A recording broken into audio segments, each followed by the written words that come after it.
This broadcast from IOF TV is brought to you by T-Cartor and Lumonite.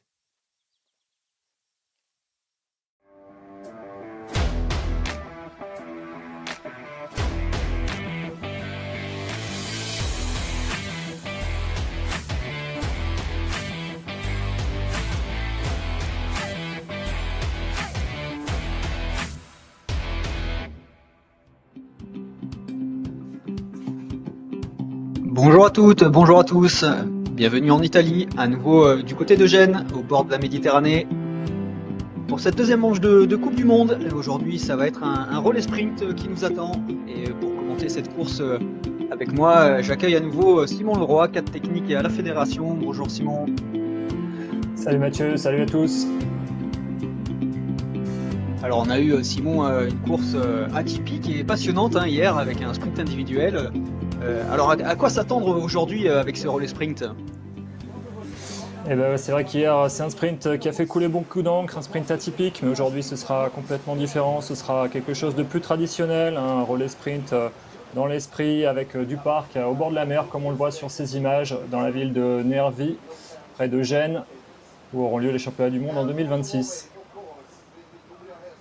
Exactement, on est à la sortie est de Gênes avec ce parc, le parc Nervi, qui va être le théâtre de la course aujourd'hui. On a l'Arena qui va se situer au milieu de ce parc. On devrait avoir des belles images, notamment de drones, sans doute, comme c'est maintenant le cas sur la plupart des courses. Et puis on va avoir des postes avec des itinéraires, comme tu dis, un peu plus classiques dans cette zone, avec une météo idéale à nouveau, 21 degrés, un petit peu de vent.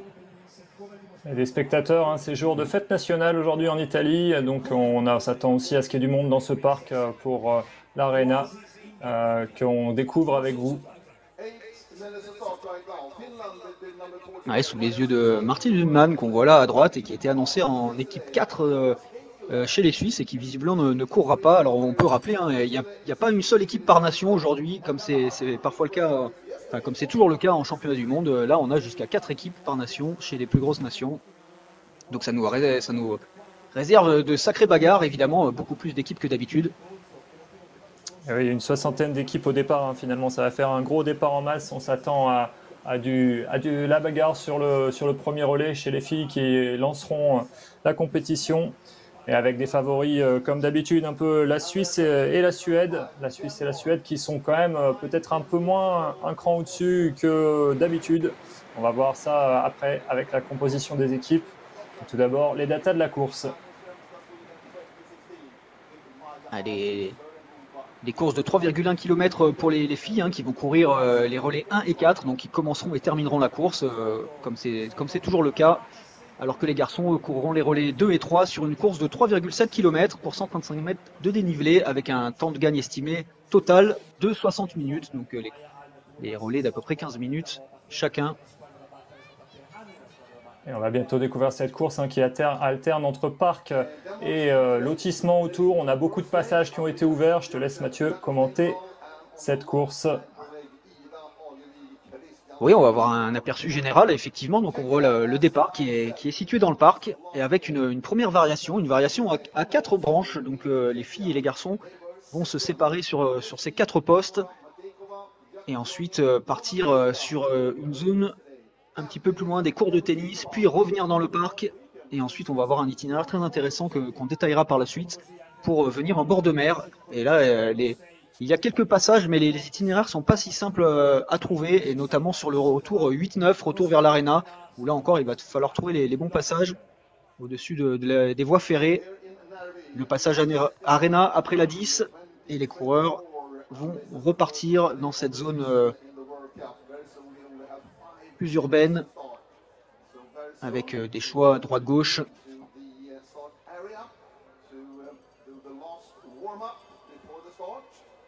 Ensuite, les coureurs vont se séparer. Les filles couperont directement après la 16 pour revenir vers l'Arena, alors que les garçons auront une boucle en plus, 17, 18, 19.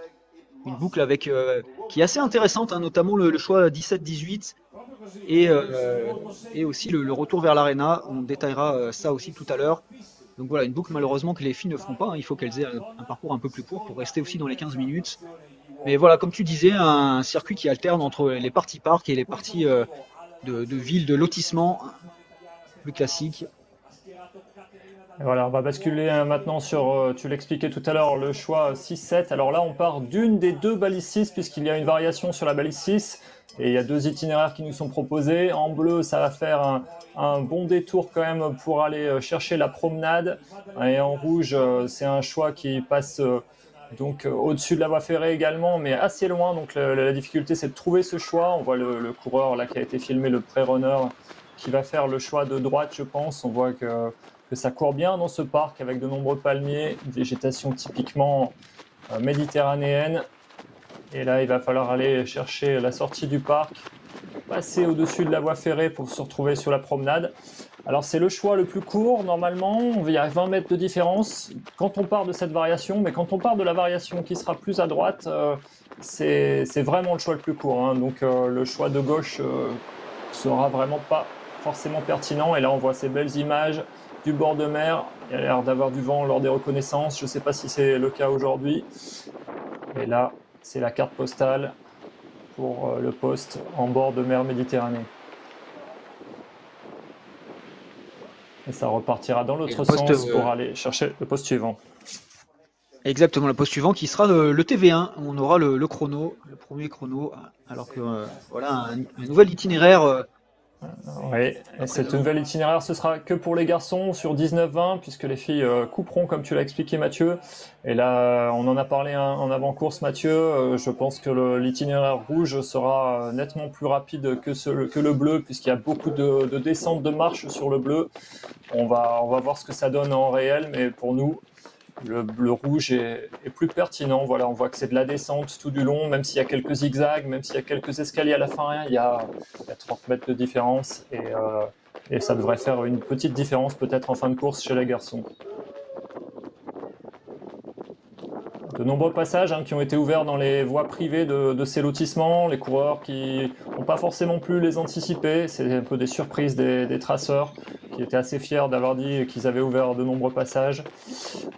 Donc voilà, on voit le coureur qui arrive maintenant sur la balise 20 en descendant les escaliers qui sont pas bien raides, hein. On pouvait s'attendre à plus raide. Les images nous montrent que c'est très très courant ce choix d'itinéraire par le haut, par le rouge. Et la ligne de départ avec les 10 premières équipes qui vont nous être présentées, je pense. Ouais, sans transition, là, effectivement, hein, la liste de départ avec, comme tu l'as dit, hein, tu l'as rappelé, les favoris, Suède et Suisse, hein, c'est toujours un peu à toi, à moi, les deux se disputent la victoire généralement et les autres ont du mal à exister derrière, avec souvent la Norvège pour prendre la 3e place. On verra si c'est encore le cas aujourd'hui. Et puis on peut parler rapidement des Français, hein, les Français qui ont fait un petit changement par rapport à d'habitude. Ouais, d'habitude, on a souvent Isia Abassé qui est en première relayeuse. Là, ce sera Maëlle Beauvire qui prendra le départ pour lui donner cette expérience, pour la mettre dans le bain aussi. On ne sait pas quelle sera la composition au championnat du monde, mais en tout cas, aujourd'hui, c'est Maëlle qui a été choisie par l'encadrement. Et c'est une course qui peut lui convenir aussi, je pense. On retrouvera Isia aussi en première relayeuse, mais en première relayeuse de l'équipe 2. Donc les deux vont s'élancer ensemble. Mais c'est bien Maëlle qui sera dans l'équipe 1. Ouais, Isia, on la voit derrière, en 3e ligne. Et on a Alva Sonesson, la Suédoise. Ouais. Alva Sonesson qui est un peu l'inconnu de cette équipe suédoise qu'on a vue. D'habitude, on est habitué d'avoir Sarah Ekström ou même Lina Strand qui a pris sa retraite. Mais là, Alva Sonesson, ça sera l'inconnu de cette équipe suédoise. Elle va devoir assurer. C'est un petit peu le cas aussi.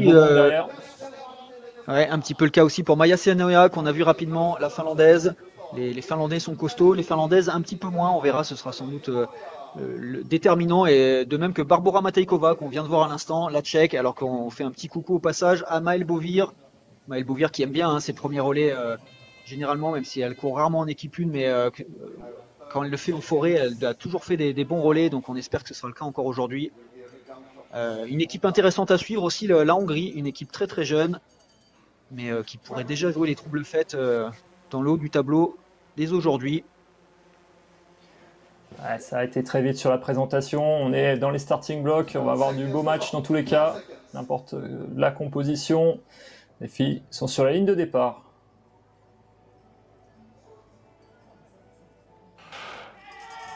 Et voilà, c'est parti. Ça va être important de vite regarder la carte, de bien voir où est sa combinaison, son itinéraire, parce que c'est un départ en descente en plus, donc sur vitesse maximale. Il va falloir rater ce premier poste.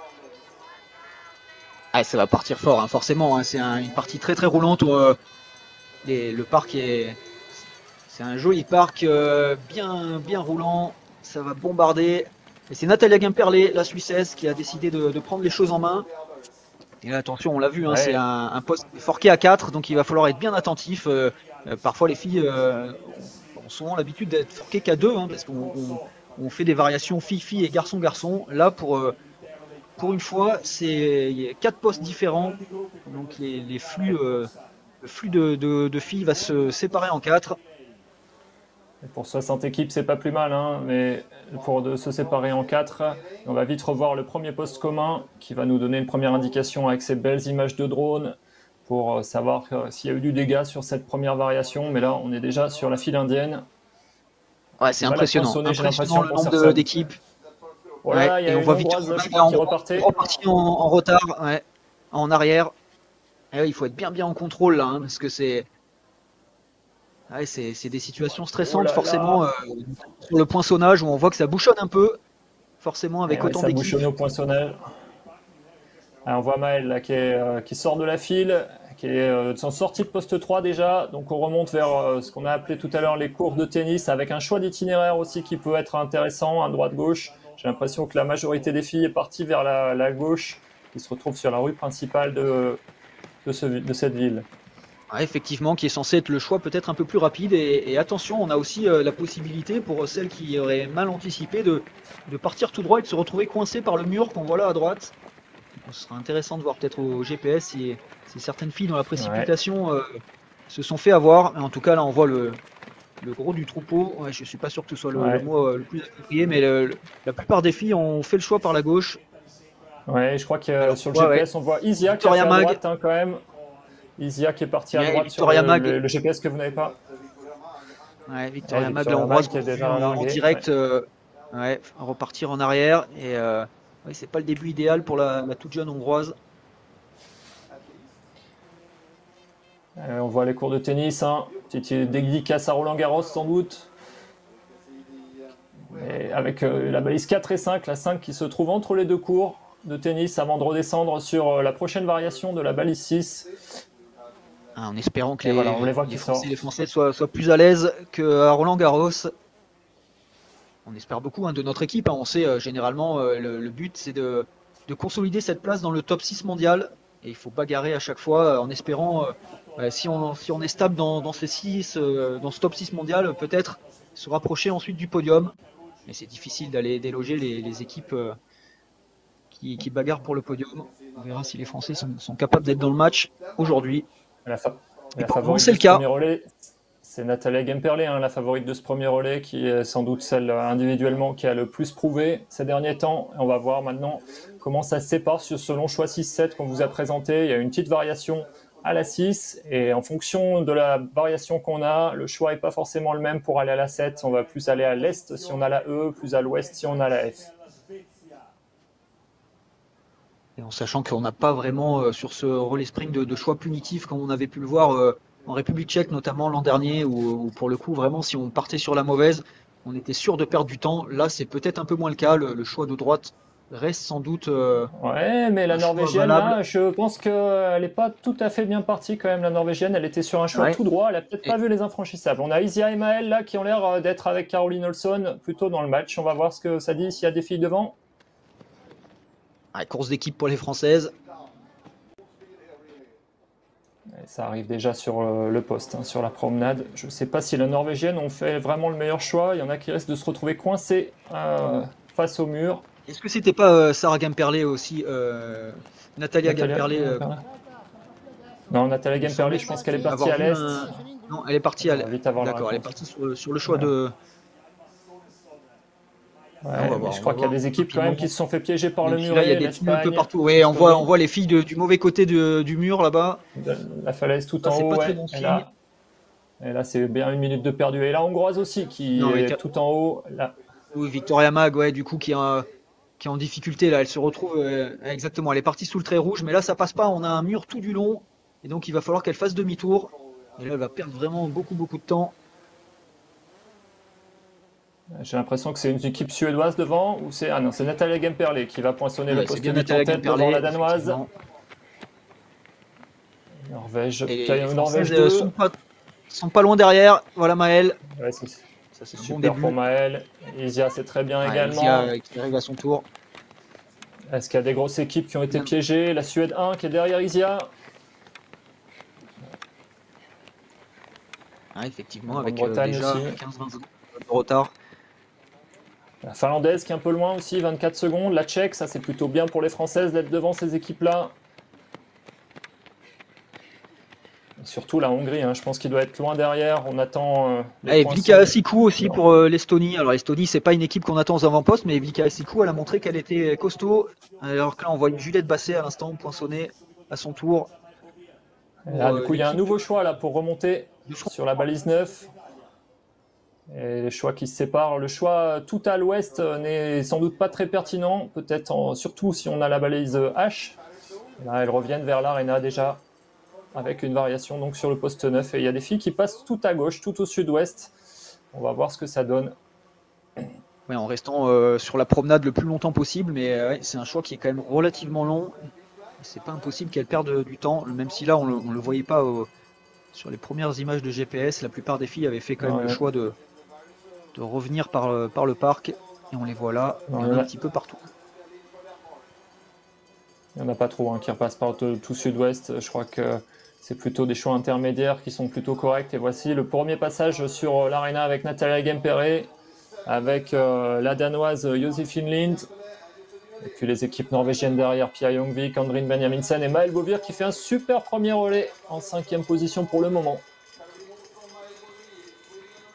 Ouais, c'est Victoria Ejtabjørnstad pour la Norvège.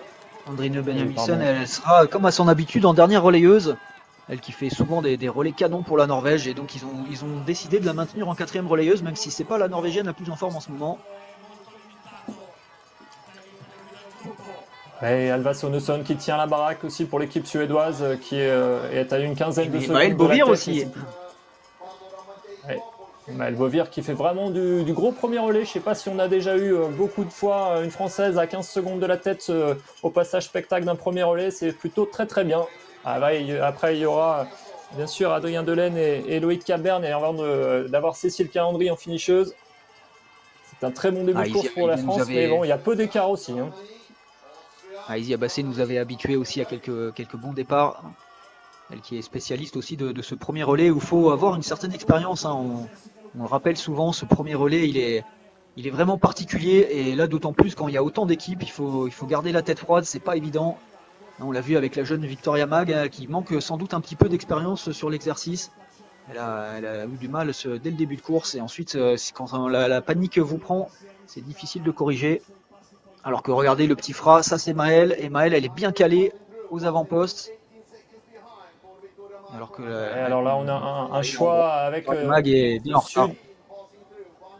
Avec au sud des zigzags sur ce choix, au nord un choix plus droit, moins en zigzag, mais plus long aussi. Donc on se demandait un peu ce qui allait être payant. Peut-être que quand même le choix est par le sud. Ouais, on a 15 mètres de plus seulement en faisant le tour par la droite. Mais effectivement, est-ce que les 15 mètres sont justifiés? Là, on a l'impression quand même que la plupart des meilleures équipes ont fait le choix par la gauche, à l'image de Natalia Gemperle, qu'on va retrouver. Elle a décidé de prendre les choses en main, et elle a bien raison. C'est largement la meilleure de ce premier relais sur le papier. Pour elle, elle semble avoir fait un petit trou déjà. De creuser déjà un peu l'écart. Ouais. Si elle peut se retrouver à distancer suffisamment rapidement pour que les autres ne l'aient plus en visu, ce sera tout bénef pour elle. Là, on rentre dans une partie urbaine avec des lotissements, avec des passages ouverts, comme on le voit ici avec Natalia Gemperle, qui a fait qui a une petite bonne avance, maintenant une dizaine de secondes d'avance sur le groupe de chasse qui est mené par Maël, avec une petite variation Maël, aussi dans cette course. des postes qui sont très très proches, donc pas de grosses différences. Les filles peuvent faire le même choix et être quand même assez proches. À l'image de Maël. Soit allée sur le bon Maël. Oui, Maël. Ouais, alors soit elle est pas allée sur le bon, soit elle est en train de sortir par un cul-de-sac. Une petite erreur des Danoises et des Norvégiennes, hein, on a vu en sortie d'Arena. Et ouais, Maël, elle a perdu quelques places, je pense, là, sur l'opération, mais rien de catastrophique, 5 secondes peut-être. Toujours avec les deux Norvégiennes. Elle est toujours placée dans un groupe intéressant. On voit aussi la Hollandaise Eve van Dongen. Alors qu'on retrouve Mathias Barros-Vallée, regardez à droite sur l'écran, avec un strapping sur l'épaule. Il s'est déboîté l'épaule, le pauvre, dans son sommeil. L'autre jour, il n'a pas pu courir le sprint hier. Mais le revoilà déjà. On espère une pleine capacité de ses moyens. Allez, Maël, toujours bien placé. Qui a fait le trou, hein. Là, on a un choix intéressant aussi sur le poste 13, normalement. Mais j'ai l'impression que les filles se séparent pas trop, là. Elles préfèrent assurer le coup plutôt que de tenter des choix d'IT. On a un choix normalement à gauche qui est peut-être pertinent. Et là, toutes les filles font le choix plutôt du milieu sur le poste 13 qui est en montée. Et là, il reste 4 postes avant l'arrivée. Voilà. Et toujours Natalia Gemperle qui semble bien devant au GPS. Un peu à l'image d'un chaos sprint, ouais, les filles qui restent groupées. Où tout simplement le tempo est trop élevé et elles ont du mal à être complètement en contrôle. Il n'y a guère que Natalia Gemperle là, qui est capable de mettre un coup de gaz supplémentaire. Et là par contre ça se sépare sur le choix avec un passage dans le City Stade et des escaliers aussi qui vont être à remonter là, qui sont assez raides. Natalia Gemperle a fait le tour de l'autre côté je pense. Est-ce que ça va être pour accentuer son avance ou pas? Et là on sent que les escaliers, c'est pas facile. Ça fait mal. Caroline Olson qui bouchonne un peu le caméraman. Ouais. Elle va croiser Gemperle. Toujours bien placé. Ouais. Super départ. Ça, hein. On la croise, ouais. On vient de la voir passer. Ah, c'est serré, hein. Évidemment. Regardez, Isia Bassé est juste derrière. Elle aussi. Isia est très bien aussi. Les Françaises qui font un super début de course, ouais. Accompagnée de Barbora Matejkova, la jeune Tchèque, qui est un peu le coup de poker des Tchèques. Hein, là, ils ont. Ouais. Sonesson qui est un peu reculé, elle est à 40 secondes désormais, donc la Suisse a 40 secondes d'avance sur la Suède, et ça c'est quand même beaucoup pour la suite. Ah, ça c'était clairement le pari des Suédois, hein, de mettre Alva Sonesson, qui est quand même pas la plus réputée des Suédoises. Mais bon voilà, c'est elle qui elle s'en était bien tirée de son sprint en Suisse la semaine dernière.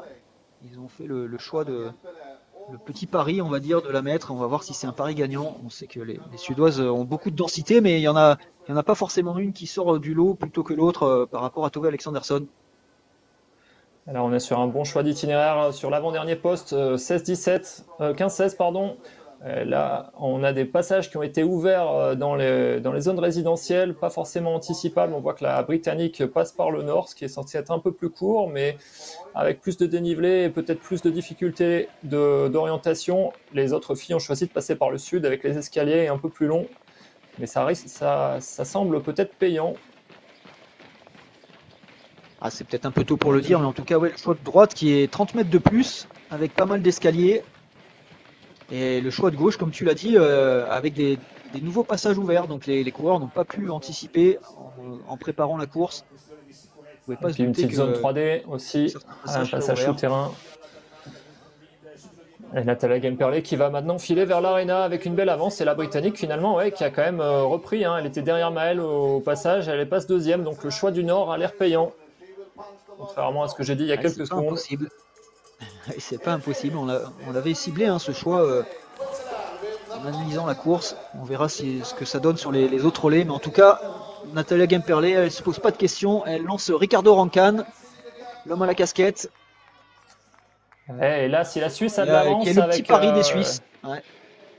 Avec ce qu'il y a derrière, c'est quand même bien parti. Ricardo Rancan, c'est sûr que c'est pas Mathias Kiburtz, mais c'est quand même pas mal. Et on a la Britannique en deuxième. Et ça, on ne s'y attendait pas trop, les Britanniques qui n'ont pas été à la fête ces derniers jours. Et surtout, Maël Bovir qui rentre en 3e position de ce premier relais, qui va laisser Adrien Delaine dans des parfaites dispositions. Maël Bovir, et Isiak est juste là aussi. L'inconnu de cette équipe. Isiak est parfaite aussi. C'est très bien. C'est très groupé par rapport à d'habitude. Matejkova, la Tchèque qui a bien tenu la baraque aussi. Chute à l'arrière, chute. Ouais, Alva Sonesson qui est légèrement décrochée, c'est une des seules parmi les favorites à être légèrement derrière, 42 secondes. Vous voyez, c'est quand même très très serré entre toutes les filles. Allez, embouteillage au départ, on a vu Mathias Barros-Vallée partir. L'équipe italienne qui pouvait être aussi sympa, notamment avec les résultats des garçons hier. Ouais, ça glisse là. J'ai l'impression que les filles, c'est compliqué après le passage de relais. Quelle grande équipe on pourrait la Suède 3. C'est pas super pour Josefine Tierlund. Finlande 3 aussi. Et le Danemark qui a perdu du temps. Le Danemark, oui, qui était très très bien parti. Et finalement, il y a dû avoir une erreur de Josefine Lind. Elle se retrouve assez loin. Et attention, le Danemark, c'est une équipe avec laquelle on joue pour une place dans le top 6 généralement, alors qu'on retrouve Adrien Delaine et Mathias Barros-Vallée, les deux Français qui sont très bien partis tous les deux, c'est parfait. Le drone qui passe, donc on est déjà sur la remontée 3-4, on va remonter vers les terrains de tennis avec de la navigation qui est peut-être pas simple dans cette partie avec beaucoup de chemin, un choix qu'on a dit plutôt à gauche. Mais en tout cas, Ricardo Rancan a de l'avance. Oui, porte sur cette option. Allez, Adri qui passe avec Mathias. C'est bien encore course d'équipe. Sacré peloton quand même. C'est très serré par rapport à d'habitude, Mathieu. Serré, Ouais. Mika Kirmula, le Finlandais qui est là aussi. Pour le moment, difficile de dégager des tendances, à part évidemment la Suisse qui, sans grosse surprise, a pris les devants grâce à Natalia Gemperle. Et le choix du Britannique qui passe par la droite, je pense que c'est pas un choix pertinent ce qu'on a vu tout à l'heure. Est-ce qu'il va remonter? Il était devant le groupe, on le rappelle. Est-ce qu'il va remonter dans le groupe? Je pense qu'il a perdu quelques secondes dans l'opération. Suède 2, c'est bizarre aussi ce GPS de la Suède 2 là. Non, c'est un choix, mais enfin légèrement plus long. Mais c'est le. Ouais. On retrouve Quentin Moulet aussi. Regardez à présent. C'est bien, on aura eu tous les Français, ou presque. Ouais, on a une équipe aussi open après. Ouais, ils ont perdu le drone. Là. Le drone, il ne peut pas passer dans les yucca et les cactus de ce joli parc. J'ai l'impression qu'il y a un petit groupe qui se détache là. Il y a un petit trou au-delà de la 14e place. Mais en tout cas, la Suisse qui est toujours bien devant. Ricardo Rancan qui est parti avec un peu d'avance, il va pouvoir gérer. Lui, le jeu, c'est pas pour la creuser. C'est d'essayer de ne pas faire de bêtises comme il est en train de faire, parce que là, on a l'impression qu'il est parti tout droit, et on l'a dit, sur ce poste là, il faut aller chercher très à l'extérieur, à gauche ou à droite, les bons passages, et surtout pas partir tout droit. C'est super, les Français qui jouent devant. Regardez, là par exemple, il faut finir sur le pont de gauche et pas sur celui de. Ouais. Voilà, Ricardo Rancan, il a corrigé le tir, visiblement. On verra s'il a perdu quelques secondes dans cet itinéraire. Regardez, le Suédois qui va tout droit. Ouais, ça va lui rajouter quelques secondes. Il me semblait que Ricardo Rancan aussi pour la Suisse était parti sur ce pont-là, mais. En tout cas, pour tout vous dire, on pensait pas qu'il y aurait du monde qui passerait par là. On ne pensait pas qu'il y ait du monde qui passerait par là parce que c'était assez net sur les anciennes cartes, qu'il y avait un mur infranchissable. Ça, c'est une mauvaise préparation, je pense, du Suédois. Le voici, c'est Emil Svensk qui a fait faire cette erreur et qui maintenant se retrouve derrière à chasser. Il avait peut-être déjà repris le groupe et maintenant il se repère quelques secondes. Ricardo Rancan en tête. Pour la Suisse. Ceux qui ont fait le choix par la droite, il peut se rendre compte de son avance. On va voir les Français maintenant, on attend. Est-ce qu'ils ont pu boucher un peu d'écart? J'ai l'impression que c'est un peu revenu quand même sur Ricardo Rancan, sous l'impulsion des Français, il me semble. Mathias et Adri, j'ai l'impression que Ouais, c'est Adrien, Ouais, c'est Adrien, qui est en là, tête. et Mathias, les deux En tête pensionnaires du de groupe la de chasse. Aix-en-Provence. Ouais, Ah, c'est suivi beau par de voir les Jonathan Français, les Peterson. drapeaux français là, à 20 secondes au bout d'un relais et demi. C'est bien parti, c'est super. On a Yannick Mikils aussi dans le groupe de chasse. Pour le moment, la plupart des coureurs font le choix de partir tout de suite par la droite. Alors qu'on voit justement au moment où je dis ça, des coureurs qui partent sur le choix de gauche. On a Basile aussi dans une équipe mixte là. Basile Bassé, voilà. Je regardais son. On n'a pas 3 équipes complètes, on a seulement 2 équipes. Non, je dis des bêtises, on n'a pas 4 équipes complètes. Putain, je me suis perdu dans mes fiches. Tu pourrais m'aider un petit peu, Simon? Oh là là, dis donc. Oui, on a bien 3 équipes, c'est ça, il fait partie. On a 3 équipes complètes et une Basile qui est équipe dans mixte avec Martin Aguro Alonso, Basile Bassé. Et donc La pour Suisse l'équipe qui a 3, quand c'est même Quentin toujours Boulet, d'avance. qu'on a vu tout à l'heure, qui court en ce moment. Oui, mais un écart qui s'est réduit légèrement. Ouais, c'est normal, hein. Quand on a un groupe de chasse là, on va plus vite qu'un homme seul, surtout que Ricardo, c'est un très bon coureur, mais c'est pas le top gun de l'équipe suisse. Derrière, on aura Joey Adorn et Simona Ebersol, donc pour lui, il faut maintenir l'écart, et puis après, il a quand même des bons coureurs derrière lui, et puis essayer de garder l'avance sur la Suède tout de même, hein. Je pense que même le but, c'est vraiment d'éviter la grosse faute, hein, qu'il remettrait derrière le paquet. Donc à la limite, qu'il se fasse reprendre, c'est pas trop grave. Et, du moment qu'il se retrouve pas derrière, il faut qu'il reste à minima avec la tête, quitte à prendre un peu Les plus Français qui de ont perdu un secondes, peu de temps. pour faire ses choix. Les Français qui ont perdu un peu de temps sur la variation un peu plus longue, je pense. Ils avaient la G et je pense qu'ils ont perdu quelques places, mais c'est pas plus mal de les perdre maintenant pour que les relayeurs suivants qui auront l'autre variation reviennent. Et on a aussi Casper Fosser, hein, dans ce groupe de chasse, le vainqueur d'hier. Basile, qui est très bien aussi. On attaque la dernière boucle maintenant. Basile. On est toujours bien devant le Danemark.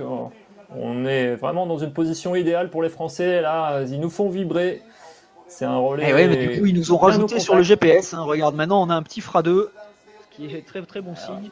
On sait que la densité est montée, hein, dans cette équipe de France. On a maintenant plusieurs coureurs capables de jouer aux avant-postes. Et du coup, une équipe 2 qui est aussi, elle, compétitive. Allez, si on peut reprendre du temps aux Finlandais et aux Britanniques sur ce choix, ce ne serait pas de refus. Les Finlandais et les Britanniques qui font le choix par le nord, qui est, je rappelle, un peu plus long, mais moins tortueux et avec moins de dénivelé.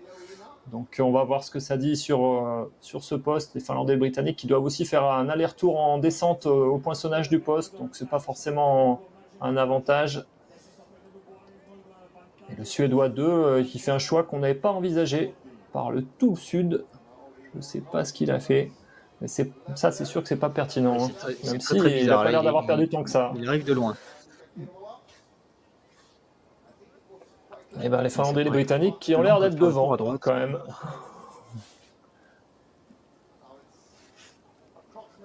Les Finlandais et les Britanniques qui reviennent devant le groupe, qui se reforment et qui est toujours en chasse de Ricardo Rancan, qui est désormais maintenant sur la variation là dans la cour intérieure.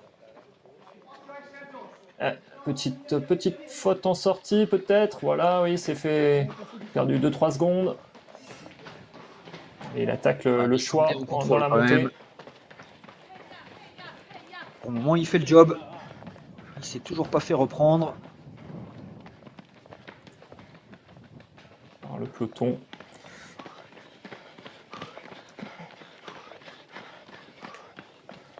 Bon, après on a Loïc, hein, pour l'équipe de France. Loïc qui doit être terriblement frustré hier. Il est passé au poste, il était trop en avance, il était en train de lire la 14, il est passé à côté de la 13 et il n'a pas poinçonné, qu'il a privé d'un diplôme, d'un top 6. Et là, il doit avoir les crocs, Loïc. Ouais, trop. On espère qu'Adrien trop en avance sur sa lecture de cartes, hein, précisé. Il était légèrement en retard, mais pas tant que ça. Il nous a vraiment fait une course de costaud.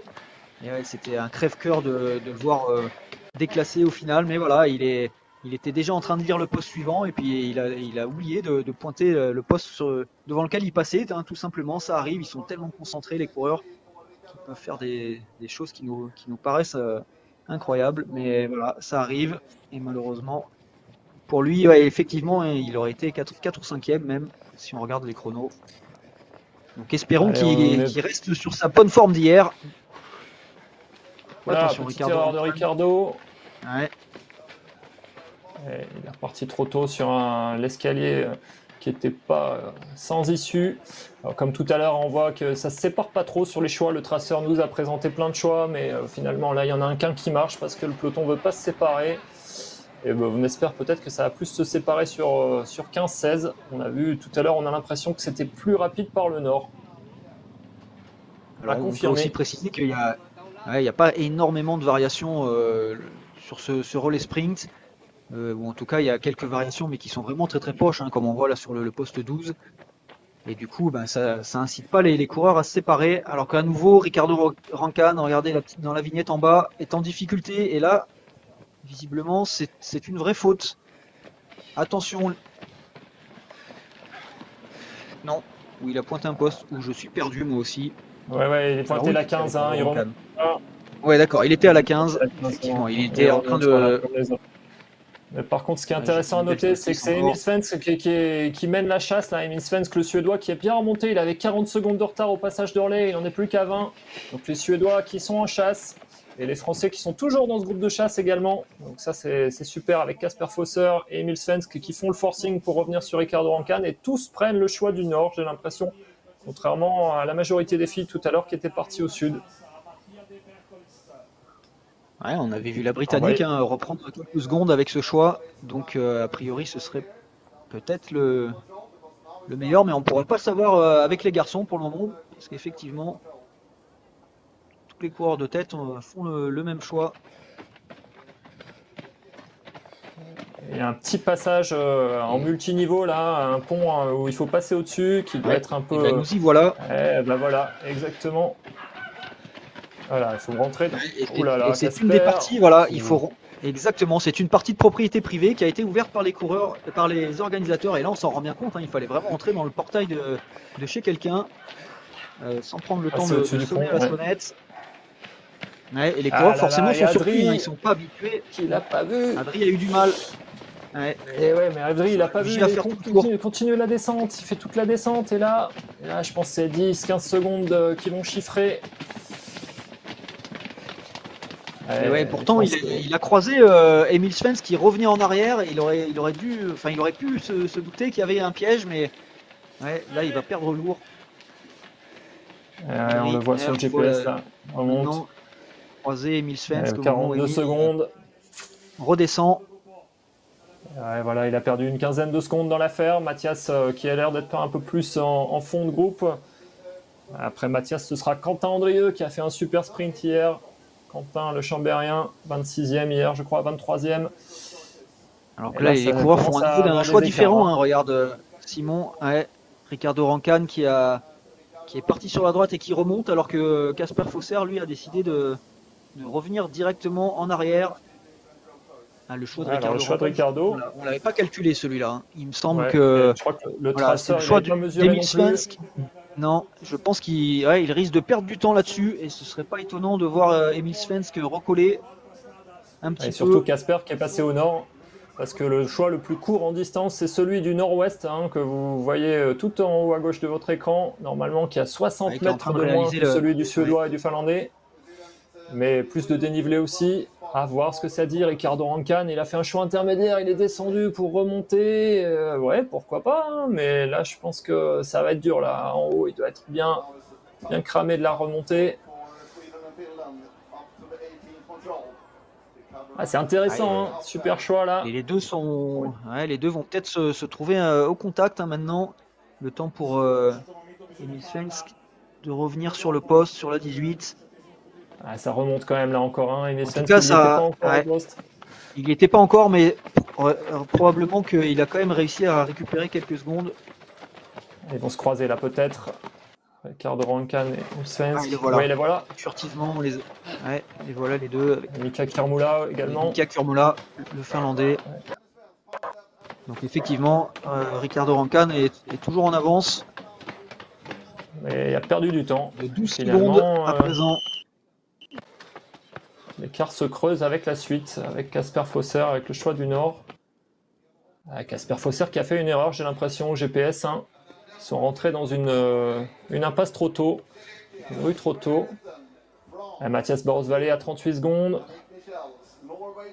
Et Adri qui chasse aussi derrière après sa faute de choix. Ouais, le Norvégien qui est derrière le groupe maintenant, Casper. Donc il a dû avoir une bonne erreur. Il a dû rentrer dans l'escalier qu'on voit tout au nord de la carte, hein, si j'ai bien vu. Et puis on Ricardo Rancan. Qu'on a vu en animation en avant-course. 19-20, mais visiblement là tous les coureurs ont fait le choix qu'on estimait être le plus rapide par la droite. Et Ricardo Rancan qui peut finalement revenir vers l'arena, toujours en tête. Mika Kirmola pour le coup. On a vu furtivement. La Suisse toujours en tête à la fin de ce deuxième relais. Sans le pointer. La Suisse toujours en tête avec Ricardo Rancan qui va passer. Allez, le boulot est fait pour Ricardo. Et Nilsson Kulli qui va donner le relais à Martin Regborn.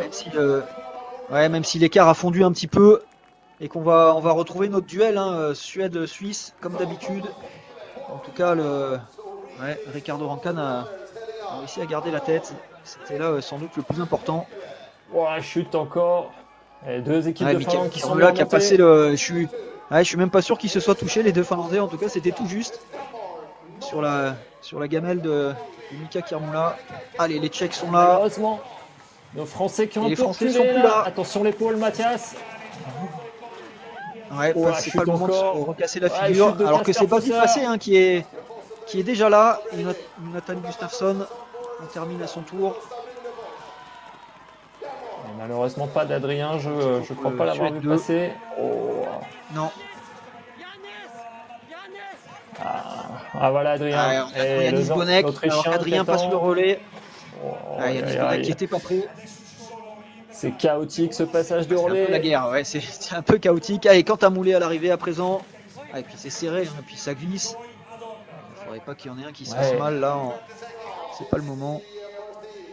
25 équipes en 1 minute 10, c'est très serré effectivement. On ne sait pas trop s'il y a beaucoup de perdants là. Je ne crois pas avoir vu passer le Danemark 1. Un parcours qui est sans doute pas assez sélectif pour faire des vraies différences pour le moment. Et puis on l'a dit, des variations, pas énormément de variations, des variations très très proches. Du coup, les coureurs peuvent courir ensemble et rester en paquet. Et les Français qui nous régalent, 4 équipes là dans la minute. Ça va être une super expérience aussi pour les plus jeunes de cette équipe de France de courir au contact avec tout ce monde.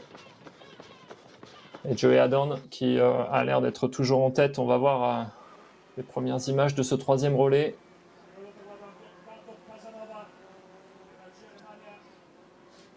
C'est dommage cette petite boulette d'Adri là qui fait être un petit peu derrière le groupe. On espère que Loïc va pouvoir ne pas mettre la charrue avant les bœufs dans sa CO et revenir par la technique et par son physique aussi, bien sûr. Parce que là, clairement, il faut bombarder. C'est un sprint très très roulant. Au contraire d'hier où il fallait être tout en contrôle. Là, on voit quand même qu'il y a des grandes portions de relance. Il faut avoir les cannes aujourd'hui. Et les cannes, généralement, Joe Adorn, il les a. Lui qui est bien en tête de ce relais. Je t'ai coupé, Simon. Je parlais du Danemark tout à l'heure, ils sont en même temps que les Français, donc les adversaires directs. On a Tuomas Sekile qui, pour la Finlande, lui, reprend la deuxième place. Alors, ils ont recreusé un petit trou, il y avait 10 secondes seulement au passage de relais. Et là, les Suédois, Martin Regborn qui a perdu une quinzaine de secondes sur Joey Adorn. Dès le début, on n'a pas trop vu où. C'est les Tchèques qui vont être aussi dans la bagarre. Ils terminent avec deux costauds quand même. Tomáš Krivda, qu'on a vu sur le podium hier, et Teresa Janošíková, qui était sur le podium la semaine dernière. Et les Tchèques qui aiment bien ce relais sprint. Ils avaient fait deuxième à domicile. On les avait vus particulièrement heureux sur le podium. Mais attention à eux, alors que Tuomas Sekile est là, qu'on retrouve le Finlandais, qui est un des leaders de la Coupe du Monde. Et Regborn, on chasse avec lui. Avec Martin Regborn, là une sacrée doublette. Ah, ça va. Et puis il y a Krivda, je crois, derrière. Donc là, ça doit bombarder derrière Joey Adorn. Puis Quentin Andrieux qui est pas si loin, je crois, hein, l'équipe 2 de France. Ah oui, là on voit ceux qui vont s'engager au milieu, qui vont perdre du temps comme tout à l'heure. Norvège 3, Joey Norvège, Adorn qu'on voit. Joey Adorn qu'on voit sur la droite, qui a fait aussi une petite boulette. Il est allé sur le portail le plus au sud. En passant par la droite, il aurait dû prendre le premier portail, donc peut-être qu'il a perdu quelques secondes là-dessus. Ouais. Et Norvégien qui a fait demi-tour, hein, qui a perdu du temps, je crois, hein, sur ce passage. On va voir ce que ça dit. Est-ce que les Français vont s'être fait prendre par ce petit piège également ou pas? Quentin Andrieux qui fait le tour à droite. Adrien qui est passé, lui, tout au sud-est avec le Danois, derrière le Britannique. Le Suisse qui est toujours en tête, mais qui a perdu du temps. Comme tu le disais, Joey Adorn, je pense qu'il n'a pas fait le choix le plus court. J'ai l'impression que le Suédois et le Finlandais sont revenus un peu. Ah là, il y a du lourd qui chasse derrière. Attention, Joey, il va falloir sortir les rétros. Effectivement, 9 secondes seulement et sur le groupe de chasse. C'est Martin Rekborn qui a pris les choses en main dans ce groupe de chasse. Et ce serait pas étonnant de les voir recoller. Et la Norvégienne qui est plus là par contre, hein, c'est la Norvège qui manque. Ouais. Danemark 2, très bien. Voilà le Norvégien. Non, c'est l'équipe 3 là. Tim Robertson pour la Nouvelle-Zélande. Passe à Quentin Andrieux. Quentin Andrieux pour la France. France 2 voici aussi. Seulement l'équipe 1 de Norvège. Et puis Loïc Cabern déjà... pour France 1. Il a repris du temps, c'est bien Loïc Cabern. Un bon début de course, il était parti à 50 secondes, il est à 43. C'est plutôt très bien. Il faut continuer à rester stable maintenant sur la fin de course pour revenir sur les places de devant. Ouais, c'est du paquet. Il est avec des coureurs intéressants, notamment norvégien Erik Langdal Breivik. Il y a encore 17 équipes là qui jouent le podium en 46 secondes à mon avis. 17 équipes, après il y a un petit trou. Et 2 équipes de France dedans. 2 équipes françaises. Et regardez, Joey Adorn a la variation qu'on suspecte un petit peu plus longue, donc il va peut-être encore perdre 2-3 secondes sur le fer. Et on rappelle que les Français devraient avoir sur l'aréna toujours en tête à ce moment-là. Ouais, les Français qui devraient avoir court, je pense, sur la variation maintenant, puisqu'on avait dit qu'ils avaient eu la variation longue. Et il a perdu un peu de temps encore à nouveau Joey Adorn sur le groupe. 10 secondes, c'est très serré. On va voir si les Français reviennent un peu dans le match grâce à cette variation. Ah non, il me semble qu'il était à 9 secondes, donc il me semble qu'il a fait jeu égal sur cette partie-là. Attention, les autres vont commencer à l'avoir en visu et ça va être plus difficile de résister au retour. Le peloton qui s'étire un peu. Bon, les Français pas du tout remontés, ils ont maintenu l'écart à 46 secondes. Voilà les 17 équipes dont je parlais tout à l'heure. Avec 2 équipes françaises donc, puis les Néo-Zélandais, les Italiens. Ouais, il y a du monde, il y a beaucoup plus de monde que d'habitude, j'ai l'impression quand même à la bagarre. Ouais, c'est clair, il y a grosse densité là. Ça va être tendu jusqu'au bout. Mais on espère que Cécile Calandry a bien affûté les pointes et les mollets. Parce que là, il va falloir mettre du gaz. Mais on lui fait confiance, Cécile. Elle a réussi un bon début de Coupe du Monde. Elle est en forme. Et ça peut être un atout pour nous. Parmi ces 17-là, il n'y en a pas beaucoup qui iront plus vite qu'elle. Ouais, qui ont la vitesse de course de Cécile, c'est sûr. Pas beaucoup. Alors, ça se sépare à nouveau sur le choix. Loïc Cabern qui passe par le nord, Quentin Andrieux par le sud, Joey Adorn par le sud aussi, Martin Rekborn et Krivda par le nord. Ça a l'air d'être assez équivalent quand même. 15 mètres d'écart seulement, on le rappelle, entre les deux choix. Et pour le moment, Joey Adorn qui maintient son petit écart. Ça s'étire quand même dans le peloton. On a l'impression que c'est un petit peu moins groupé qu'il y a 5 minutes. Ça nous présage quand même d'une belle bagarre sur le dernier relais. On rappelle, Tove Alexandersson pour la Suède, Simona Bersold pour les Suisses.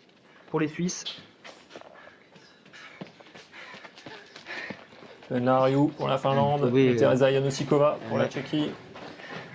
Ah, mais une Tove Alexanderson qui part 10 secondes en chasse avec le couteau entre les dents. Elle peut faire des étincelles. Elle qui est quand même passée un petit peu à côté de son début de Coupe du Monde et qui doit être sacrément agacée de voir les Suissesses lui mener la vie dure.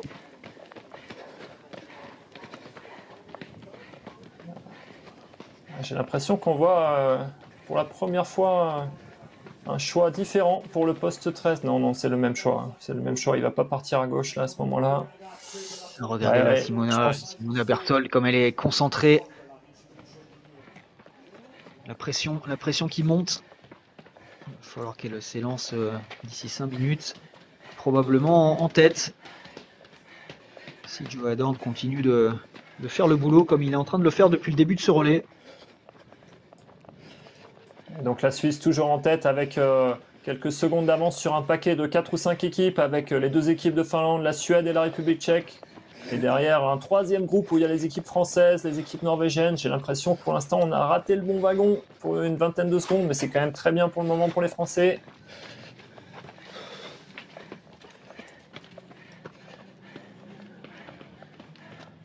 Ah, ça monte bien les escaliers là, Joey, on sait que en montée... Il marche 4 à 4.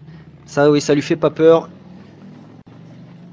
Au contraire, il aime bien quand c'est dur physiquement, quand il y a de la côte. C'est là où il peut le mieux exploiter ses capacités physiques. Et pour le moment, pas de nouvelles des poursuivants. Allez, voilà, les poursuivants. C'est Martin Grigborn qui mène la chasse toujours. Et qui a fait un peu le trou. Il a pris quelques secondes, oui. Ouais. Martin Grigborn, regardez qu'il recroise à nouveau Joe Adorn. Les deux peuvent jauger de l'avance ou du retard qu'ils ont. Ouais, là, quand on se croise, on se demande est-ce qu'on fait le choix comme les autres ou est-ce qu'on tente de les rattraper en faisant l'autre choix par le sud. Bon, là, j'ai l'impression que tout le monde va passer par le nord. Et Martin Grigborn, il est solide en ce moment. Hein. On voit, il relance encore. Il a fait un sacré début de Coupe du Monde, le Suédois. En tête de la Coupe du Monde après ces 3 épreuves individuelles. On attend de voir des nouvelles des Français également. Ouais, alors qu'on voit sur le graphique hein, les derniers résultats de la Suède, c'est premier. Ils sont quand même pas souvent battus, même si de temps en temps les Suisses sont quand même là pour les challenger. Allez, attention, le petit passage, on l'a vu hier, tout à l'heure. Pas hier. Et oui, c'est par là.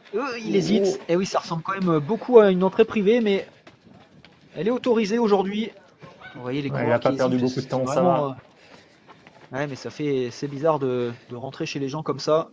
Donc il a bien pris le temps de voir s'il faisait pas une bêtise. Évidemment, hein, s'il passe dans une zone interdite, il risque de disqualifier son équipe. Ça met forcément de la pression aux coureurs. Ouais, le Finlandais 2, je pense qu'il a raté l'entrée. Hein, le voilà sur le GPS qui est remonté. Et regarde qui est là. Eh ouais. Et c'est Grigborn qui a pris la tête du coup. On l'a pas vu pourquoi, mais Joe Adorn visiblement s'est fait reprendre à la faveur de ce choix. Dans l'exécution, je pense, hein, parce qu'ils ont fait le même choix. Il a dû rater une entrée. Mais là, ça va être un duel de feu entre Tove Alexanderson et Simona Berthold sur le dernier relais. Attention. Ouais, il y a Tuomas Sekile qui en a profité aussi pour se rapprocher. Hein.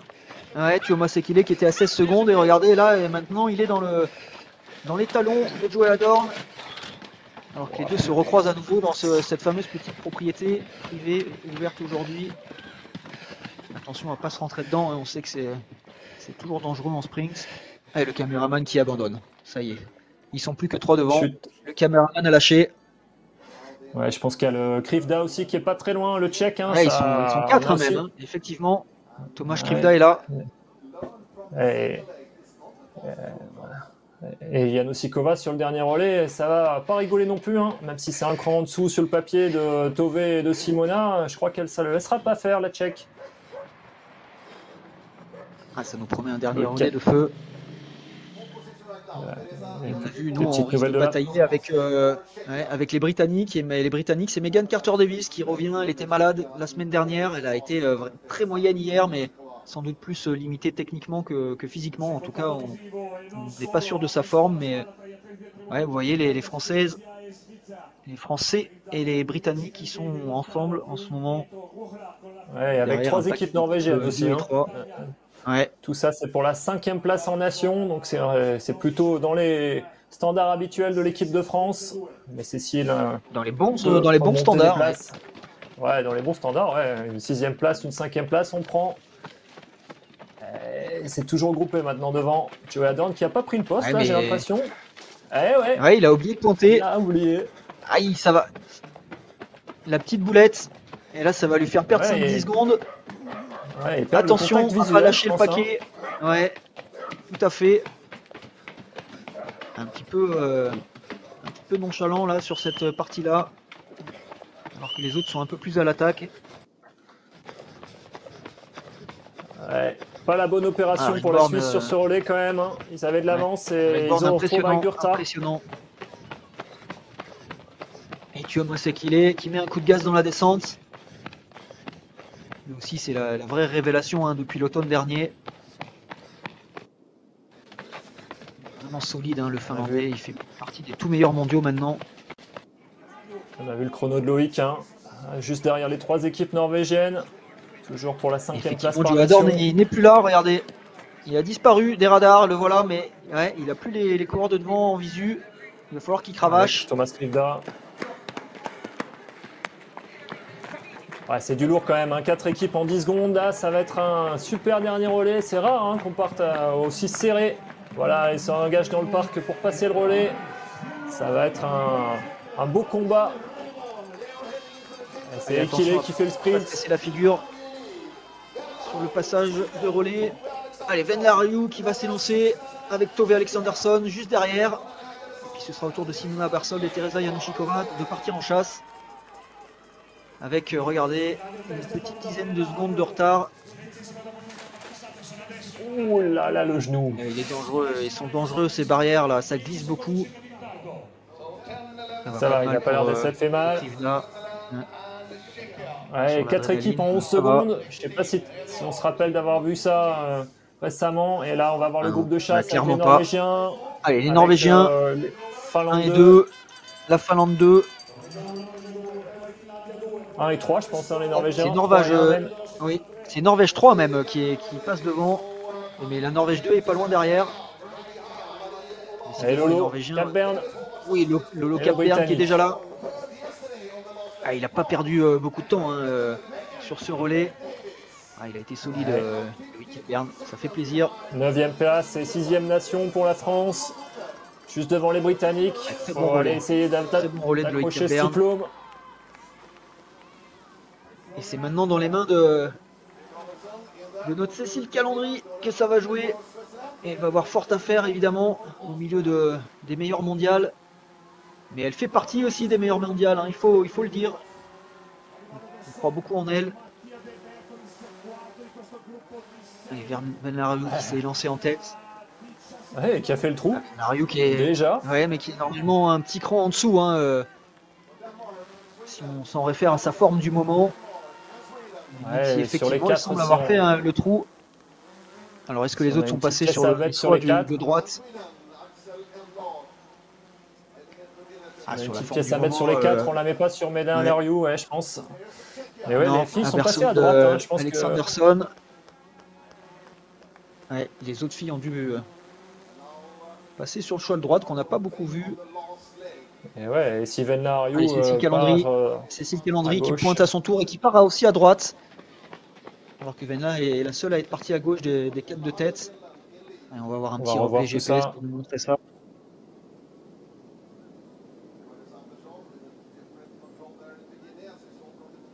Touvé qui part effectivement à droite. J'ai l'impression que le meilleur choix est à gauche. Hein. Si la Finlande fait un petit peu le trou, super nouvelle pour la Finlande. Cécile qui part à droite, comme tu l'as bien vu, Mathieu. Notre cours de tennis, Venlariou qui a forcément le choix le plus rapide, mais qui fait pas des grosses diffs hein, sur. Mais effectivement, sans doute Venla a pu sécuriser sa première place là-dessus. J'ai l'impression que derrière l'équipe de Norvège une petite erreur. À confirmer. Et c'est la Tchèque Ouais, c'est qui a l'air Tove, hein, d'avoir perdu un peu de qui... temps. Ouais. Et- Exactement. Teresa qui est maintenant 18 secondes de retard et Tove Alexandersson qui s'était lancée quasiment en tête. Elle aussi accuse un léger retard après cette première variation et ce choix sur la droite, sans doute un tout petit poil plus long. Lariou qui est solide sur ce début de course, alors que Simona Bersold semble recoller maintenant et qu'on n'a pas vu Tove Alexandersson à l'image encore, elle qui était à 7 secondes derrière. Mais on va voir Donc, maintenant elle est les juste choix derrière Simona. décisifs. Regardez, Simona Voilà. qui prend les choses en main. Alors attention, parce que ça, il me semble que c'est pas le bon pont. Si je dis pas de bêtises, Ouais. il fallait qu'elles prennent le. Ouais, elles vont se retrouver coincées là. Ouais, Ouh là là c'est là là, Tove hein, qui est avec Van est-ce qu'on a, Lariou. ouais, est-ce qu'on a, ça sent pas la boulette là? Ça sent la grosse Ouais. boulette. Ouais, Aïe ça aïe sent la aïe bonne aïe aïe boulette. aïe. Est-ce que Simona est Ouais, avec aussi? Je pense que c'était Tove ouais, avec j'ai bien l'impression. Venla. J'ai bien l'impression. Et Tove est parti sur la droite, mais ça passe pas là-bas à droite. Il va falloir qu'elle revienne en arrière. Ah, Tove qui décidément est loin d'être impérial en ce début d'année. Et Ouais. ça a permis sans doute à Simo- Simona Bersold de.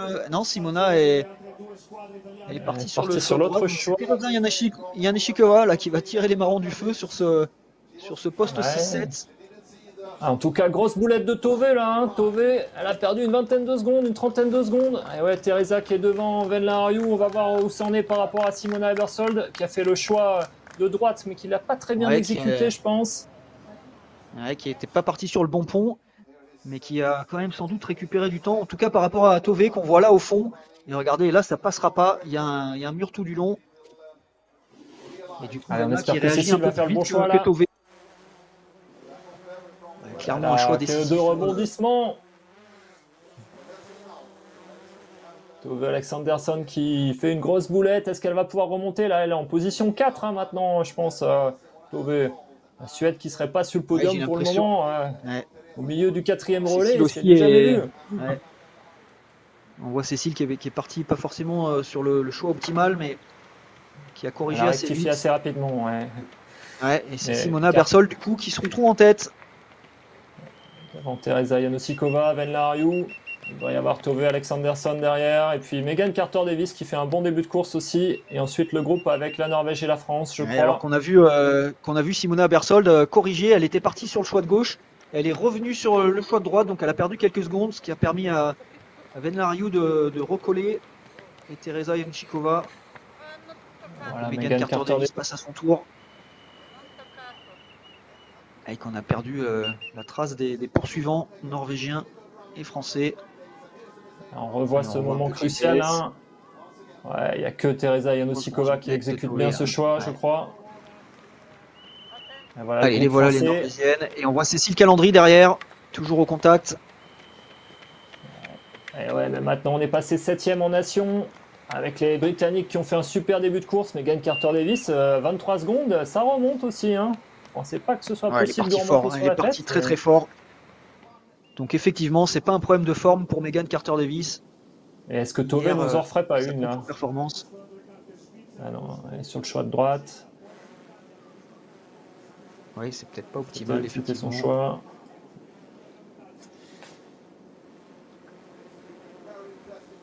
Allez, comme souvent, hein, ça va être... pas comme souvent d'ailleurs, parce que les relais sprint, pour le coup, on a souvent un duel devant, mais on a rarement autant d'équipes. La bagarre. Ouais, là, il y a encore 5 équipes Profitons-en. pour le podium. Avec Megan Carter-Davis qui revient bien aussi. Tove Alexandersson qui est pas si loin. Simona Bersold qui a l'air en tête. Là voilà, devant Teresa Janosikova. Quelques secondes. Et puis Van Lariou. Toujours là. Ah, une dernière Megan boucle de relais qui Carter-Davis, s'annonce. on l'a vu très en forme. Très en forme en forêt ce printemps à la Tiomila notamment, où elle avait fait un relais canon. Et elle est tout simplement championne du monde en titre, hein, si je dis pas de bêtises. Donc on a quand même une cliente. Et ce serait pas impossible de l'avoir recollée avec les filles de devant. Allez, 21 Ouais, c'est secondes court, de la dernière retard boucle pour les filles. C'est court, il reste 5 minutes de course peut-être, 7 minutes. Et là, 20 secondes, Est-ce que quand même, il faut Tove les va boucher. réussir à recoller? Elle qui est en difficulté, Tove Alexanderson, en ce début d'année. Alors on peut rappeler, hein, comme on a à son habitude, fait très peu de CO pendant l'hiver. Elle qui se concentre sur des activités plus nordiques avec du ski orientation ou du ski tout court. Donc elle est peut-être encore un peu rouillée sur les automatismes, et c'est rare de l'avoir passé à côté de ça, à côté comme ça de toutes ses courses en ce moment. Et ça se sépare là sur les choix. Ça se sépare sur les choix et on a Cécile Calandry, 7ème nation là, juste derrière la Norvège, à une petite dizaine de secondes de la Norvège. En tout cas, la Finlande et la Suède qui passent par le choix au nord, la Suisse et la République tchèque et la Grande-Bretagne sur le choix sud. On n'a pas vu qu'il y ait beaucoup de différence, hein, sur les relais précédents. On va voir ce que ça dit sur ce poste 11. Cécile qui passe au nord aussi, comme la Norvégienne. Il va falloir cravacher dur, hein, pour Cécile là si on veut pouvoir rentrer dans le top 6. Ah, ça va pas être facile. Une erreur des autres aussi, potentiellement. Mais là, ouais, ça sent plutôt la 7ème place pour la France, ce qui est déjà correct, hein, mais on s'est pris à rêver de mieux. Ouais, on l'a rappelé en avant-course, hein, on essaye de... Ouais, l'équipe de France qui essaye de se stabiliser dans le top 6 mondial. Alors évidemment, ça marche pas tous les coups. Simona qui fait un choix bizarre là pour la 12, qui passe tout au nord, je pense. On n'a pas vu ça sur les relais précédents. C'est pas forcément beaucoup plus long en distance, mais il y a un peu plus de dénivelé. Donc est-ce qu'elle va continuer de creuser l'écart ou est-ce qu'elle va perdre quelques secondes dans l'opération? Et voilà. Ouais, c'est vrai effectivement, on n'a pas vu beaucoup de coureurs faire ça jusque-là, mais c'était un choix proposé par le traceur, hein, qui est peut-être un poil plus long. Mais bon, Megan Carter-Davis aussi qui le fait, ce choix. Ouais, tout dans l'exécution aussi. Ça se regroupe sur l'image, j'ai l'impression. Simona qui a toujours un peu d'avance. Bien réalisé ses choix. Je pense que c'est Tove qui est revenu à la pédale sur Teresa Janošíková et Venla Ariou pour la 2e place. Mais Simona Börsold qui a l'air d'avoir encore une dizaine de secondes d'avance sur le groupe de poursuivants. Elle a passé un cap, hein, Simona, depuis cet hiver, physiquement, mentalement. Il va falloir aller la chercher là. Ouais. Alors l'écart au chrono manuel, une dizaine de secondes, hein, on voit la longueur du GPS qui est de 10 secondes. Tove finalement qui n'a pas repris Teresa et Venla, c'est Venla Ariou qui est devant Teresa Janošíková. C'est même Megan Carter-Davis qui est revenue pour Tove, j'ai l'impression. Ouais, si ça arrive groupé, on connaît le fameux kick de Teresa Janošíková qui est probablement celle de ce groupe-là qui a le plus gros finish. Ouais, mais ça arrive en descente, hein, donc c'est peut-être pas autant important que sur l'arrivée en côte ou en plat.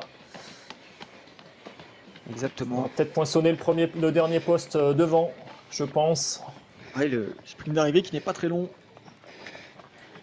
Il va peut-être avoir fallu faire la différence avant, alors que ça se sépare. Ouais. Teresa qui fait le choix de revenir en arrière. Tove qui continue. Ouais, c'est assez équivalent sur ce poste 14, je pense. Ouais, assez équivalent, mais on avait mis une petite pièce quand même sur le choix qu'est en train de réaliser Tove là, en se disant qu'il était peut-être légèrement plus rapide. Ouais, il y a les marches à monter, Tove elle va les avaler, puis elle avale Venla Ariou, j'ai l'impression aussi qu'il marche devant. Ah, c'est passionnant cette fin de course là, avec des choix. Il y a le choix 15-16 qui va être crucial derrière. On a vu juste avant chez les garçons l'entrée par le choix nord qui est difficile à trouver. Cécile qui a l'air pas mal aussi, mais un petit cran derrière. Toujours Simona Börsold en tête. Ouais, et Simona qui creuse quand même là. Qui creuse. Ouais, elle est revenue, mais elle était passée avec 16 secondes, Tove Alexanderson au passage spectacle, et maintenant elle en a 19, donc... elle est revenue sur Teresa et sur Venla, mais... Ouais. Pour l'instant, la Suissesse qui est favorite, mais pour la 2e place, c'est encore très serré, et même Megan Carter-Davis qui revient, qui peut tirer son épingle du jeu là. Mais vous voyez, elle a quand même perdu un petit peu de temps sur ce choix, donc c'était peut-être effectivement mieux de passer, comme l'a fait Tove, pour le choix de droite sur ce poste 14. cas, Megan se retrouve légèrement derrière. Il va falloir qu'elle cravache pour revenir à nouveau. Elle qui revient de loin hein, sur ce début de relais. Est-ce qu'elle aura encore les forces pour revenir à nouveau? Allez, du coup, tout le monde est passé par le nord. Hein. Donc là, ça va être dans l'exécution pour trouver ce passage juste avant le souterrain. Et pas perdre trop de temps pour ce poste 16. Maintenant, c'est que de la descente pour arriver vers l'aréna. Donc ça va aller vite, il va pas falloir faire d'erreur de navigation. Qui est loin d'être évident, on l'a vu avec les coureurs qui ont tous beaucoup hésité. Et ouais, Tové qui s'est fait avoir aussi. Perdre quelques secondes. Et ouais, là c'est le podium qui s'échappe je pense. Hein. Parce que les a plus en visu. Allez, je pense que les coureurs s'attendent à ce que ce soit une ruelle et pas forcément une entrée comme ça de propriété. Et ça les perturbe. Allez, regardez, on voit Simona qui relance, là c'est impressionnant. Ouais, c'est fini, elle a creusé, elle a gagné. Derrière, la Finlande semble avoir fait le trou sur la République tchèque au GPS, ça a confirmé. Et là, ça va être à la bagarre. Il va y avoir un sprint pour la 3e place. Hein. C'est pas loin. Regardez, elle est juste là, Venla devant. Oh, le kick de Teresa, le voilà. La petite tenue blanche. Le voilà, le fameux kick de Teresa. Elle a une vitesse de plus hein, dans ces parties-là. Et la victoire pour la Suisse, Simona Ebersold. Avec Joey Adorn, Natalia Gemperle, Ricardo Rancan qui remporte ce relais sprint. On attend de voir derrière. Et derrière, regardez, ça arrive. Ça va jouer. Ça va jouer à la photo finish là, non? Et c'est la fin. Tu avais raison, l'arrivée en descente. Ouais, difficile de mettre une vitesse de plus en descente là pour Teresa qui vient quand même arracher une très bonne 3e place. Et c'est la Suède hein, qui descend du podium. Et ça leur est pas arrivé souvent. Pas 4e seulement. Ouais, je suis pas sûr que ce soit déjà arrivé d'ailleurs. La drame nationale ce soir. Il a fait un bon relais, mais il doit se contenter de la 5e place. Et la France qui devrait faire 7e nation, hein, je pense. Voilà la Norvège avec Andrine Benjaminsen et derrière ça devrait être Cécile Callandry. Andrine qui n'a pas sa forme encore du top mondial, elle ne peut pas rivaliser avec les meilleurs encore. Mais vous voyez, ça reste quand même costaud. Et là voilà Cécile. C'est frustrant parce que je pense qu'on n'a jamais été aussi proche en temps. Une 0,4, mais en place, c'est une 7e place et c'est déjà très bien, mais on aurait presque espéré mieux au vu du déroulement de la course. Petite faute sur le 2e relais qui nous a un peu éjecté du bon paquet. Et puis derrière, des bonnes courses des Français, mais ça va vite devant, hein, c'est difficile de reprendre. Et effectivement, surtout sur ce relais très très dense. Vous voyez, 7e à 1 minute 04 seulement. Et je pense pas qu'on ait eu 4 équipes en 10 secondes non plus, ou en 11 secondes à l'arrivée sur un relais sprint non plus. Ça a été vraiment très serré ce relais italien. Est-ce que ça sera la même cet été en Écosse? Je sais pas. Arnaud Burkorn qui en termine maintenant, qui est en équipe 2. Malgré son bon sprint d'hier. Mais oui, effectivement, et puis ça dépend souvent hein, du tracé et du terrain. Et là, alors que Rita Mahamar aussi, la jeune hongroise, en termine à son tour. Oui, le traceur qui avait quand même réservé quelques choix, hein, qui ont failli faire des belles différences, enfin, en tout cas qui ont amené les coureurs à faire des erreurs, notamment ce fameux choix 6-7 pour revenir sur la promenade. Au final, le reste du parcours était quand même très très roulant. Il a fait finalement assez peu d'écart. Alors qu'on retrouve le Danemark 2 assez loin. Là, c'est une des nations qui passe à côté, hein, derrière même le Danemark 2. Alors que c'est d'habitude une équipe avec laquelle on bagarre pour le top 6. La Finlande qui a fait un gros relais hein, quand même. Je sais pas s'ils ont fait beaucoup de podiums en relais sprint. Et puis une belle place aussi pour l'équipe 2. Donc le coach finlandais Thierry Georgiou va être content. Et on attend l'équipe 2 de la France maintenant, qui était bien placée à mi-course, mais qui a dû perdre du temps. On a un peu perdu de vue cette équipe 2, avec Quentin Andrieux, avec Alina Palko.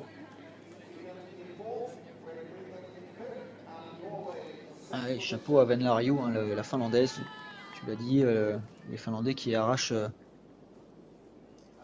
Belle place au final. Donc on donnait pas cher de la peau de la mamie du groupe, Ben Lariou, 34 ans, et qui s'est pas laissé faire par les petites jeunes.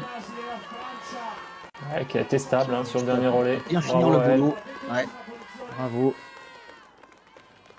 Et grosse surprise des Suédois. Ils sont rarement passés à côté de la victoire. Et il me semble qu'ils ont même jamais été en dehors des 3 premiers.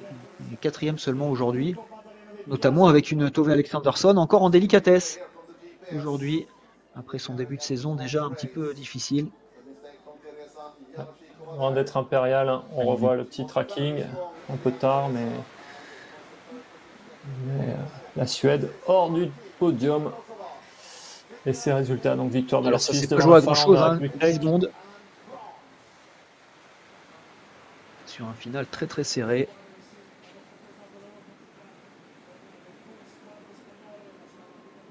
Et la France, 7e. Ils ont gagné. Oui, c'est vrai, c'est les Suisses qui ont souvent du mal à aller challenger les Suédois, même avec Keyburts. Et ben voilà, il a fallu que Keyburts soit pas là pour que les Suisses s'imposent, ce qui est quand même incroyable quand on connaît le palmarès du Suisse.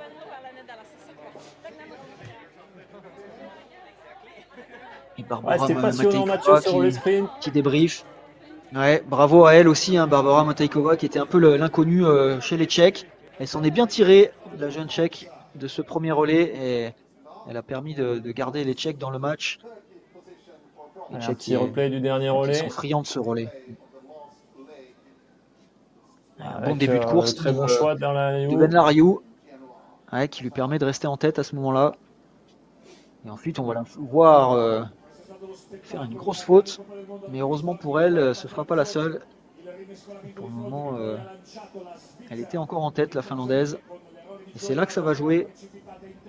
Le GPS qui est un peu perdu. Et qui nous rate la belle boulette de Tove Alexandersson, qui s'est fait avoir par cet infranchissable. Ce qui est assez étonnant, parce qu'ils ont dû le préparer, ce relais sprint, les coureurs, et ils devaient bien savoir où étaient les passages. Et ben, ils se sont fait avoir quand même.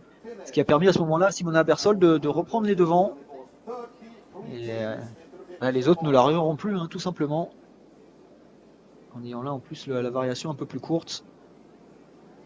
Ce qui lui permet de s'échapper petit à petit. Alors que derrière, Tove cravache pour revenir après sa grosse faute. Mais elle va enchaîner avec d'autres petites boulettes. Et ne sera jamais vraiment en possibilité de jouer la gagne. Simona qui assure avec des choix simples. Qui est efficace dans son orientation.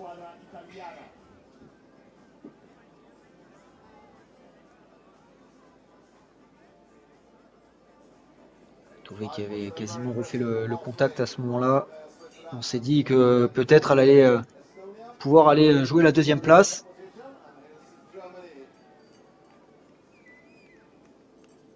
Et finalement, elle va jamais vraiment réussir à se remettre dans le match. Alors que Simona Bersol devant est solide. Et Ben Lariou, elle aussi, tire son épingle du jeu pour réussir à garder quelques mètres d'avance sur Teresa Janešíková, qui pourtant, on l'a vu à un moment, avait mis un gros coup de gaz. And I'm here with the Swiss team. Congratulations on your victory today, all of you. Let's start with you, Natalia. Your first race for Switzerland, won in a sprint relay, and then you just, create magic in a gap of 27 seconds. How did you experience the first leg? I gave all my power what I have left from these 2 World Cups. So luckily, I was alone. I tried to do my single race, and I came back with a half a minute. I would wish maybe 1 minute, but next time. And let's move over to you, Ricardo. You had this quite huge gap. What did that mean for your race on the second leg? Yeah, Natalia gave me the best possible start position. Like that, of course, it's thrilling with the nerves, but like this, I could also do my individual race basically. Just hold on, taking my time for route choices, and basically in the end push as much as you can to give also a good position to Joey. Yeah. And then, Joey, you were sent out in this first position as well. We saw, I think, an ever-changing third leg where you created a gap, actually, in the beginning and then lost some time eventually. Finland and Sweden took over. How did you experience that race? It's interesting. I didn't know how it went my third leg. Yeah, in the beginning I was really focused on myself, but then in the uphill parts, like I'm not really used to it, but I was pretty empty, and I felt like the guys are catching, so I was just taking my own decisions and focused on myself. But yeah, and in the end, then I lost, was missing 2 times the control shortly, so I was really on the edge physically. But yeah, I think my teammates and especially the women today saved the day. And one of the women to save the day was you, Simona. I still have a high pulse from following that last leg. How was it for you taking over Finland and Sweden on that 4th leg? It was a really nice starting position. Going out like a bit behind, that's what I like. I like to chase people. So I just try to keep control and like plan everything. I knew that I didn't have the best route to the first long leg. So yeah, I really took my time and saw the passages that were open, so pushed really hard in the end as well. And of course this is a World Cup race, and then in a bit over a month there's the World Championships in Scotland, where there'll be a sprint relay as well. What does this mean for the World Champs in July? Yeah, I think it means that we're really well prepared, and we're extremely happy about today. We can still improve some things, but for sure we will give our best in the preparations, and we know that we have a really strong team, and then we'll see what we can do at World Champs, and of course we're fighting for a victory again. Great, thank you all, and congratulations once again. Thank you.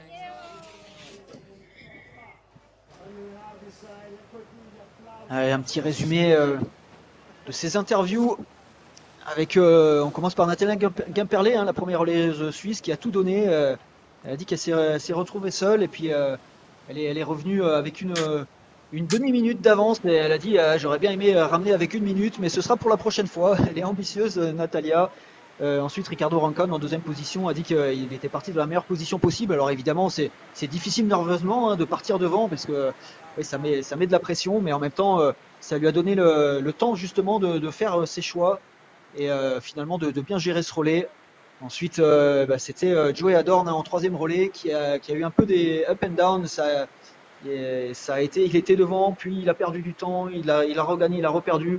Il a dit c'est intéressant parce que je savais pas trop ce qui s'est passé pendant ma course. J'ai essayé d'être très focalisé sur moi-même. Et puis bizarrement, quand je me suis retrouvé dans les montées, je me suis retrouvé sans jambes, ce qui n'est pas mon habitude. Et puis à la fin, j'ai raté 2 petits postes qui m'ont fait perdre aussi du temps. Mais aujourd'hui, je dois remercier mes partenaires et particulièrement les filles qui ont été très fortes. Et puis Simona Bersol sur le dernier relais nous a dit qu'elle adore partir en chasse comme ça. Elle est restée en contrôle. Elle a pris le temps de bien lire les passages et de pousser fort quand elle pouvait. La tactique qu'elle avait déjà mis en place sur la course hier. Et ensuite, on lui a demandé qu'est-ce que ça fait vis-à-vis du championnat du monde où il y aura aussi un relais sprint. Elle a dit je suis content pour aujourd'hui et je pense qu'on peut toujours s'améliorer. Il y a toujours des petites choses à améliorer. Et on va bien travailler, bien préparer ce relais sprint. Et je l'espère être encore dans la bagarre pour la victoire pour ce championnat du monde qui s'annonce. Alors qu'on revoit les meilleurs moments de la course. Ouais, une course très serrée qui a donné lieu à de nombreuses émotions, de nombreux changements de situation, à une très belle course de l'équipe de France qui termine 7e à 1 minute 08 de la gagne. Et là maintenant, les prochaines échéances, ce sera les championnats du monde début juillet en Écosse, championnat du monde urbain avec un sprint, un chaos sprint et ce format sprint relais où on attend beaucoup bien sûr de l'équipe de France. Ouais, ce sera clairement un des objectifs de ces championnats pour les Français. On sait que c'est difficile d'aller chercher les médailles individuellement, voire les top 6, même si on n'est pas à l'abri d'une bonne surprise. Mais voilà, les Français ont clairement ciblé ce relais sprint comme une chance de bien figurer. Et on sait que c'est un de leurs objectifs principaux sur chaque championnat du monde format urbain. Alors qu'on peut applaudir les Tchèques, on retrouve à nouveau sur le podium d'un relais sprint qui avait terminé 2e lors du dernier exercice. Chez eux en République tchèque. Du monde chez eux en République tchèque, exactement. Et la Finlande, ça fait combien de temps qu'ils n'étaient pas montés sur un podium en relais sprint, Mathieu? Est-ce que tu as la stat? Alors non, de tête, je n'ai plus la stat, mais effectivement, je me souviens pas, ça doit remonter un petit moment. Longtemps, ouais. C'est une En colle, tout cas, tu l'as la stat l'équipe ou de pas? Finlande. Non, je ne l'ai pas non plus. Non. Mais ben, du vous coup, pouvez aller c'est sûr chercher qu'avec sur Google. avec Ekile qui s'affirme parmi les meilleurs sprinteurs, avec Kirmula qui a très bien couru ce week-end, ça fait du bon jeu. Puis Ven Lariou qui a été très bonne sur le dernier relais. Et bravo également à la Suisse qui remporte cette étape de Coupe du Monde avec deux filles qui ont été stratosphériques, Natalia Gemperle et Simona Bursold. Les gars qui ont été plutôt costauds aussi, Ricardo Rancan et Joey Adorn. Et ils remportent à nouveau une étape de Coupe du Monde en relais sprint. Ils seront parmi les favoris, bien sûr, pour les championnats du monde en Écosse. Ah bah si leurs filles gardent ce niveau de forme, oui, ce sera effectivement le cas. Là, Simona Bersold, Natalia Gemperle, c'est clairement les deux meilleures féminines à l'heure actuelle. Et Tove Alexandersson va devoir cravacher dur d'ici cet été si elle veut pouvoir améliorer son armoire à médailles. De nouveaux titres. Elle qui est en chasse pour être la fille la plus titrée sur les championnats du monde. Et là, elle va avoir forte affaire, je pense, face à cette fille. Je pense qu'on arrive au bout de cette retransmission, voilà, qui conclut un peu ce week-end, Mathieu. On a vécu des belles courses, des belles émotions. Et les prochains rendez-vous, comme on le disait juste avant, ce sera les championnats du monde. On espère une diffusion télé en France. Hein. Ouais, du 11 au 16 juillet à Édimbourg, en Écosse. Et effectivement, on espère pouvoir vous faire vivre ces championnats en direct sur 8 Mont Blanc. Et ce sera de toute manière au moins sur le live IOF comme on l'a fait sur ces deux manches de Coupe du Monde. Et puis ensuite, on aura un autre rendez-vous, les championnats d'Europe en Hongrie, où on basculera sur la forêt du 15 au 20 août. Et ça aussi, on attend avec impatience ce rendez-vous. Et on espère que vous aussi. Alors qu'on retrouve le classement, le team standing, le classement des équipes, qui est un classement particulier. Où on voit la France prend la 7e place pour le moment. Alors que les Suisses sont en tête. Assez largement, et c'est les Suédois qui déçoivent un petit peu en ce début de Coupe du Monde. On verra ce qu'il en est d'ici un mois en Écosse pour les championnats du monde.